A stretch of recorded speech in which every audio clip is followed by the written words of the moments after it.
আসসালামু আলাইকুম, সবাইকে স্বাগতম।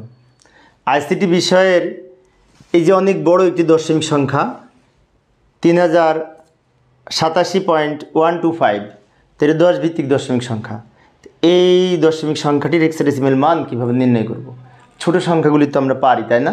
এটার কীভাবে করব? এটা অবশ্য পয়েন্টযুক্ত আছে, পয়েন্টের আগেও সংখ্যা আছে, পরেও সংখ্যা আছে।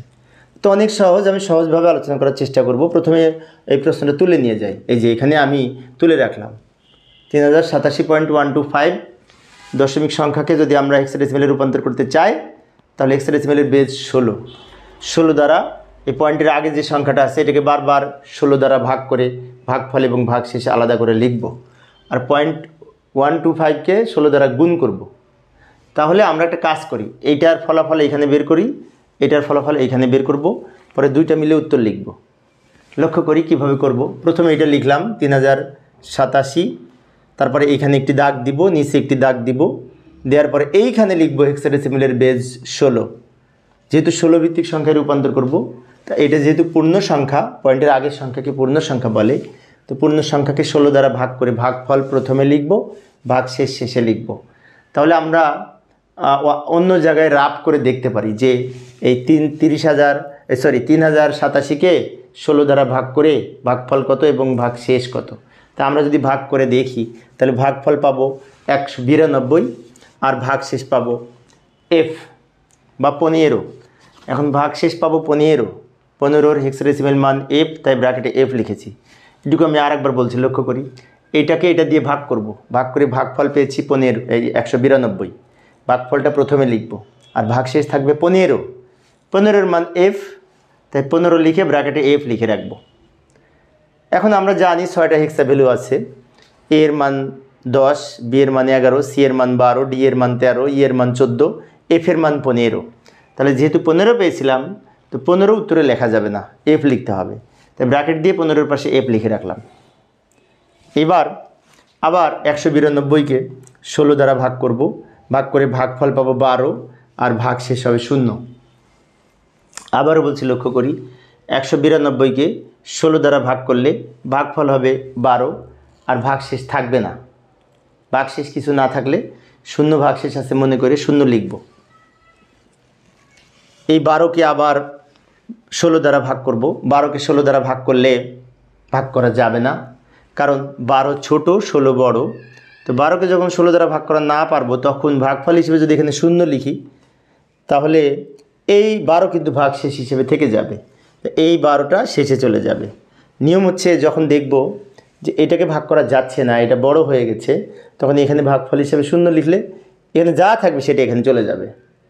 এবং 12-র হেক্সা ভ্যালু হচ্ছে সি, তাই আমরা ব্র্যাকেটে সি লিখে রাখব। এখানে 0 পেয়েছি মানে ভাগ করা শেষ। লাস্টে উত্তর লেখার সময় আমরা নিচ থেকে উপরের দিকে যদি সাজাই, উত্তর হবে C0F।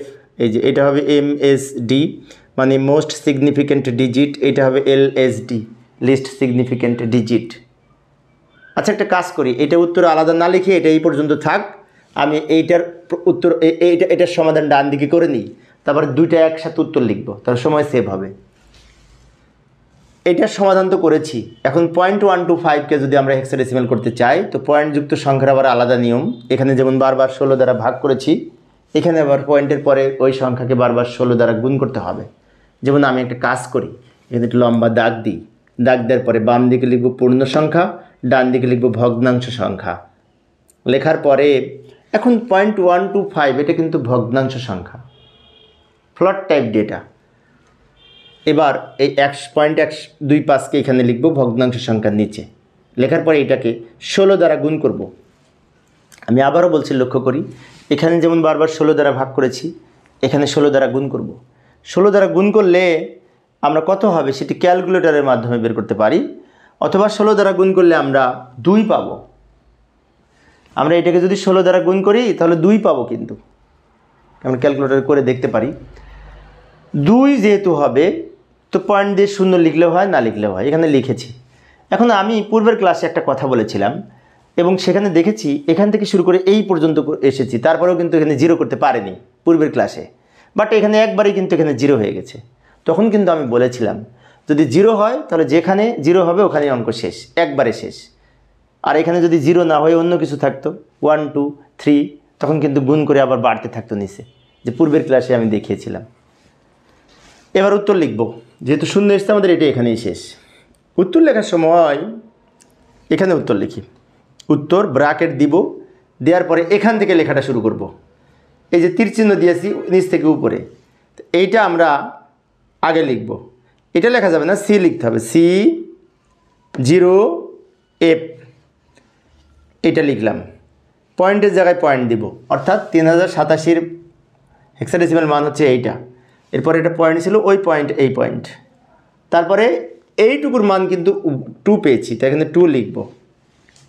তারপর ব্র্যাকেট দিব, ভিত্তি হিসাবে এখানে 16 লিখব, কারণ এই সংখ্যাটি তো হেক্সা ভ্যালু, হেক্সাডেসিমাল সংখ্যা, তাই ভিত্তি হিসাবে আমরা এখানে 16 লিখেছি।